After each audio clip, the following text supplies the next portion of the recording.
Vou então continuar esta introdução. Ter de o reconhecer aqui é uma dor de alma para mim, presbítero da Igreja do Porto. Mas não vale a pena enterrar a cabeça na areia. Oxalá as nossas paróquias católicas se reconheçam neste retrato tão negativo e se convertam. Tenham capacidade de autocrítica e se convertam. Porque se elas existem, estão organizadas e trabalham sem proporcionar às pessoas o encontro efetivo e afetivo com Jesus, o agora ressuscitado, então será melhor que fechem as portas ou então se transformem num supermercado mais. Embora seja verdade que ninguém vive só de pão, sempre é melhor encontrar pão do que encontrar ritos e devoções mais ou menos parvos. E quem sabe se do pão comprado não se chega a Jesus ressuscitado. Foi ao partir o pão que o casal de Emaús viu Jesus, viu, entre aspas. Bem sei que não foi ao vender comprar o pão, como sucede nos supermercados. Mas o pão comprado, se depois for expropriado e partido e partilhado, já nos põe no caminho certo para o encontro com Jesus ressuscitado. Com ritos e devoções mais ou menos parvos é que nunca lá chegaremos. Com as coisas assim, não estranho nada que esta senhora de Felgueiras tenha trocado a Igreja Católica por uma Igreja Protestante. Eu até hoje não o fiz, nem farei. Em lugar de deixar a Igreja Católica, no seio da qual despertei para a fé em Jesus primeiro e mais tarde para a mesma fé de Jesus, e ir a correr fazer-me protestante, prefiro manter-me nela e ser dentro dela um católico, um padre católico muito protestante. É a minha forma de amar a Igreja e de lhe ser reconhecido. Mas compreendo que haja quem tenha esta capacidade de ser protestante dentro da Igreja Católica, prefira tornar-se protestante fora da Igreja Católica e dentro de uma Igreja assumidamente protestante. Muitas outras pessoas ditas católicas fazem outra coisa muito diferente e se calhar bem mais negativa. Deixam a Igreja Católica e caem na indiferença total. Ficam-se por um vago catolicismo de fachada, de tradição, ou simplesmente de não praticante, como agora está cada vez mais na moda dizer-se. Melhor fora que ingressassem numa e outra igreja cristã, evangélica, como quem deseja encontrar válidas razões para a esperança e para o serviço libertador aos demais a partir dos mais pobres.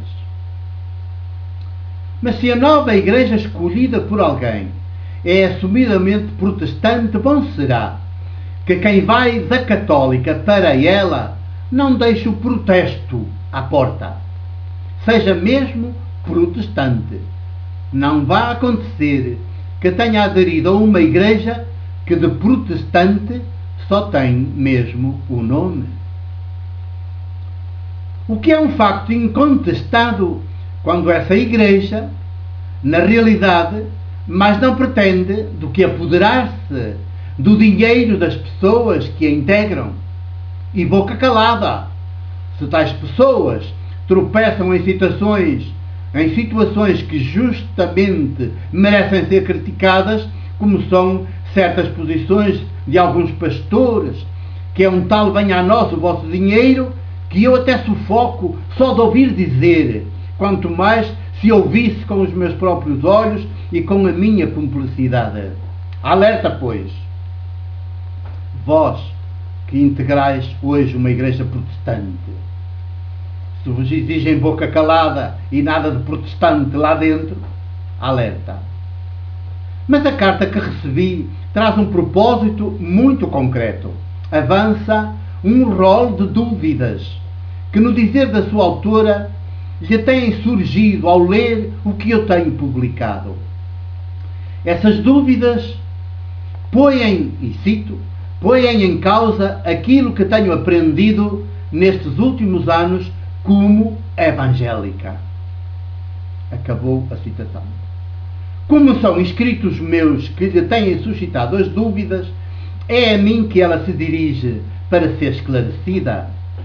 Poderia também dirigir-se à sua igreja e partilhar as dúvidas nas assembleias que lá realizam, mas se calhar as assembleias serão para outros fins e não haverá suficiente espaço para ela e outras pessoas como ela partilharem as suas dúvidas. Se for este o caso, é mau sinal. Porque então, essa é uma igreja muito pouco protestante. Será, sobretudo, uma igreja fundamentalista. Mais do que querer pessoas críticas e libertas para a liberdade, quererá pessoas catequizadas à imagem e semelhança do pastor que está à frente dela. E isso, ouçam bem, isso é pecar contra o Espírito Santo. Eis o rol das dúvidas que a carta adianta. O diabo existe.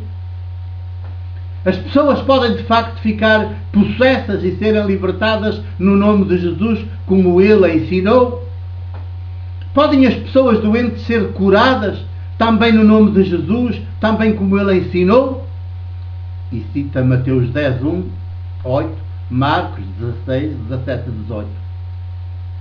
Diz no seu jornal, num comentário acerca do livro Jesus e Belzebu, que não existiram casos de pessoas endemoninhadas. Então, e os versículos 28 e 29 em diante do capítulo 8 de Mateus, entre outros. É bíblico dar o dízimo a Deus, ou seja, 10% dos nossos rendimentos por mês. E cita Malaquias 3, 10. Até que ponto podem os homens falar em nome de Deus, dizendo-se mensageiros de Deus, usando a Bíblia para fundamentar suas doutrinas ou doutrinas de Deus? Estarei eu a pecar por ter estas dúvidas?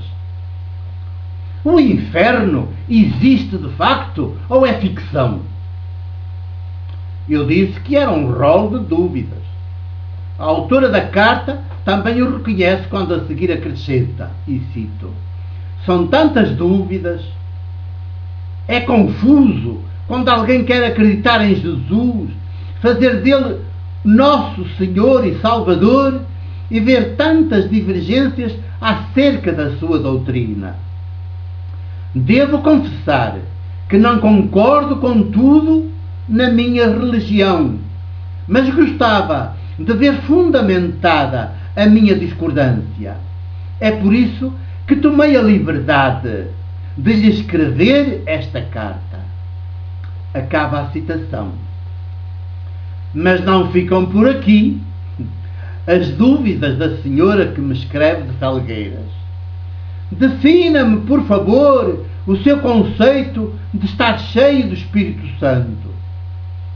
Não sei se sabe, mas nós, os evangélicos, acreditamos que um dos sinais da presença do Espírito Santo nas nossas vidas é o de falar línguas estranhas. Assim como aconteceu em Atos dos Apóstolos, quando os primeiros discípulos ficaram cheios do Espírito Santo e começaram a falar línguas estranhas. E ainda há mais.